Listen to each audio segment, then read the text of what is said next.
Hello students, I am Ravi Kumar from KV CRPF Mokama घाट। आज हम लोग पॉलिटिकल साइंस का first chapter what is democracy, Y democracy में हम लोग फ्यूचर ऑफ डेमोक्रेसी पढ़ रहे थे। फ्यूचर ऑफ डेमोक्रेसी की विशेषता क्या है लोकतंत्र की, उसमें हम लोग जान रहे थे। इसमें 3 तरह के हम लोग विशेषता जाने। 4th नंबर में जानेंगे rule of law and respect for right, यानी कानून के राज होना चाहिए और अधिकारों का आदर होना चाहिए। ठीक है, तो इसी में हम लोग जानेंगे जिम्बाब्वे के बारे में। इसमें एक एग्जाम्पल के तौर पर दिया गया है जिम्बाब्वे जो 1980 में वाइट मिनोरिटी रूलर से इसको इंडिपेंडेंस मिला, आज़ादी मिला था। कब? 1980 में जिम्बाब्वे को। जब जिम्बाब्वे की आज़ादी मिली तब से क्या हुआ कि वहाँ पर कौन सा पार्टी है, एक जानु पीएफ पार्टी है वहाँ का। जानु पीएफ पार्टी है जो वही रूल कर रही है, शासन कर रहा है अभी तक, जब से आज़ादी मिला 1980 से अभी तक। और इस पार्टी के नेता कौन है? The leader of Robert Mugabe हैं जो अभी तक रूल कर रहे हैं।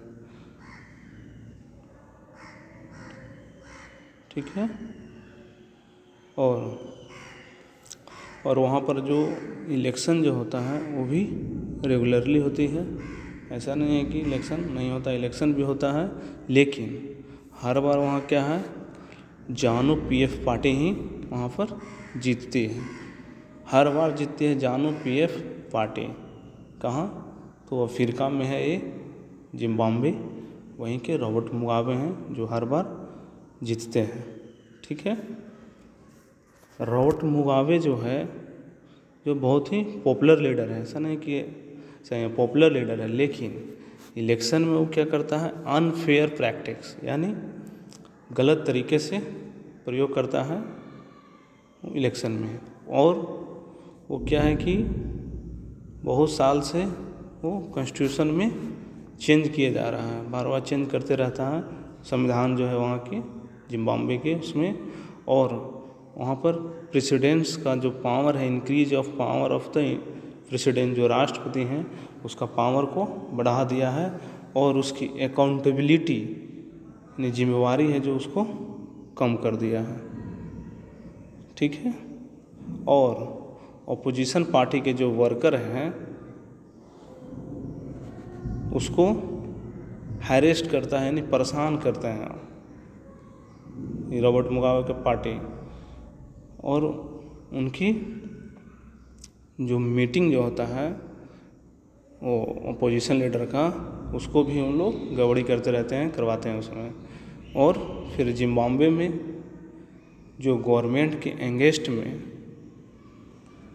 अगर पब्लिक प्रोटेक्शन होता है, प्रोटेस्ट किया जाता है या फिर कोई आंदोलन करता है तो उसको इलीगल डिक्लेयर कर दिया गया है, गैर कानूनी रूप से उसको घोषित कर दिया है। और फिर प्रेसिडेंट को कोई भी क्रिटिसाइज भी नहीं कर सकता, वहाँ आलोचना भी नहीं कर सकता है।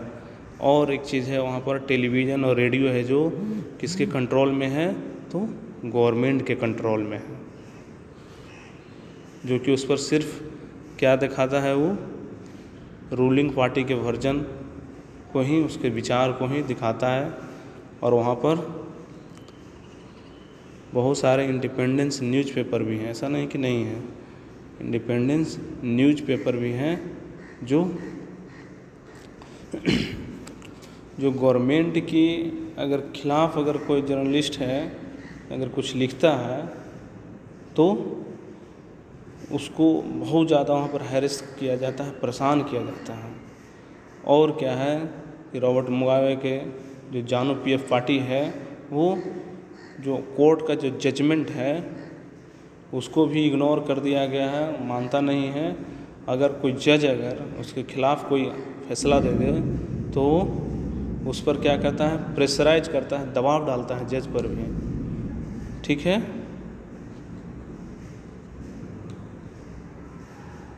इस तरह से हम जिम्बाब्वे के बारे में जाने, जो अफ्रीका में है। वहाँ के प्रेसिडेंट है रॉबर्ट मुगाबे। तो वहाँ के जो जिम्बाब्वे के बारे में हम लोग जाने तो उससे क्या पता चला कि जो पॉपुलर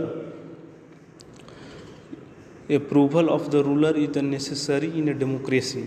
जो अगर पॉपुलर लीडर है कोई पसंद करता है, लेकिन फिर भी पॉपुलर गवर्नमेंट वाला जो है, पॉपुलर जो गवर्नमेंट है कैन बी अनडेमोक्रेटिक भी हो सकता है। ऐसा नहीं है कि नहीं है, अलोकतांत्रिक हो सकता है। Popular leader can be autocratic, यानी कि जो पॉपुलर लीडर है वो तानाशाह की तरह मनमाना भी कर सकता है, अपना मर्जी के अनुसार करेगा वो। डेमोक्रेटिक में ऐसा नहीं होता है। डेमोक्रेटिक में सभी दलों के बातों को माना जाता है, सुना जाता है, और लोगों के जो अधिकार राइट है उसको भी बनाए रखा जाता है। लेकिन जब ऑटोक्रेटिक हो जाएगा, तानाशाह हो जाएगा, तो वो मनमाना करते रहता है। वैसा डेमोक्रेसी में नहीं होना चाहिए। ठीक है। और फिर हम इलेक्शन के पहले और फिर बाद की जो परिस्थिति है उसको देखना पड़ता है। और अगर एक पार्टी जीत गई तो वो अपोजिशन पार्टी को परेशान न करे, और भी जो बेसिक राइट्स हैं ऑफ द सिटीजन, जो सिटीजन के जो बेसिक राइट्स हैं उसको भी वो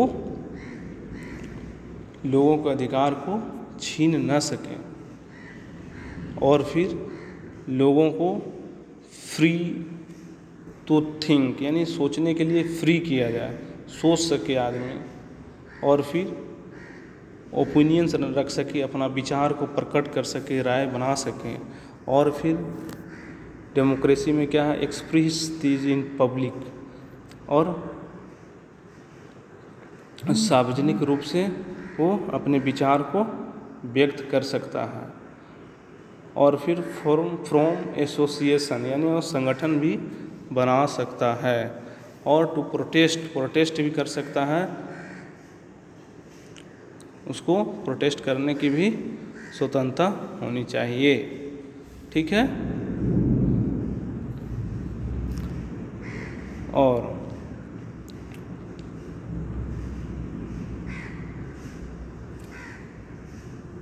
और है इसमें कि जो लॉ है, जो कानून है, कानून के नज़र में सभी को समानता होनी चाहिए, सभी लोगों की समानता होनी चाहिए।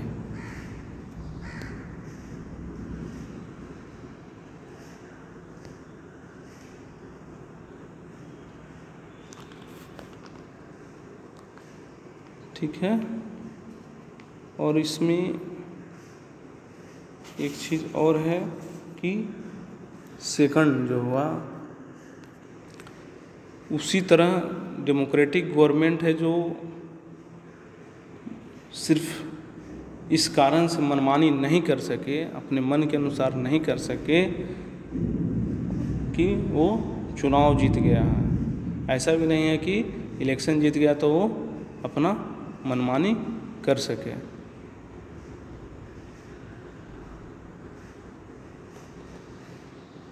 ठीक है। इस तरह से हम जाने फोर्थ फीचर के बारे में डेमोक्रेसी में।